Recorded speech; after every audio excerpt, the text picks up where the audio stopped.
പിണക്കങ്ങൾ മാറ്റാൻ നമുക്ക് ഇനിയെങ്കിലും കഴിയണം. ആരായിരിക്കും സഹോദരങ്ങളെ മയ്യത്ത് കുളിപ്പിക്കുക? ആരായിരിക്കും മയ്യത്ത് കുളിപ്പിക്കുക? ഭാര്യയായിരിക്കോ? ഭർത്താവായിരിക്കോ? 25 കിലോമീറ്റർ യാത്ര ചെയ്തിട്ടാണ് വയനാട്ടിലെ 10-30 ജനാസകൾ, 10-30 മയ്യത്തുകൾ നിലമ്പൂരിലേക്ക് എത്തിയത്. ആരാ കുളിപ്പിച്ചത്? ജനിച്ചിട്ട് കണ്ടിട്ടില്ലാത്ത മനുഷ്യർ, പേരറിയാത്തവർ. എന്താ കിട്ടിയത്? ഒരു കാല്, ഒരു കയ്യ്. അത് കുളിപ്പിച്ച് കഫം ചെയ്തത് ജനിച്ചിട്ടിന്നു വരെ കണ്ടിട്ടില്ലാത്തവർ. ആരായിരിക്കും? പക്ഷേ കൈക്കുഞ്ഞിനെ ഏറ്റെടുത്ത് വളർത്തുന്നത് അയൽവാസിയായിരിക്കും.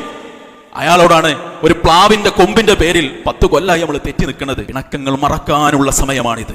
ഉമ്മാനെ കണ്ടിട്ട് എത്ര ദിവസമായി? ഉപ്പാനെ കണ്ടിട്ട് എത്ര ദിവസമായി? എളപ്പാന്റെയും മൂത്താപ്പാന്റെയും വീട്ടിലെത്തിയിട്ട് എത്ര ദിവസമായി? എങ്ങോട്ടാ സഹോദരങ്ങളെ കാത്തു നിൽക്കുന്നത്? ബോഡി പോലും തിരിച്ചറിയാത്ത അവസ്ഥയിലേക്ക് ആളുകൾ മാറും.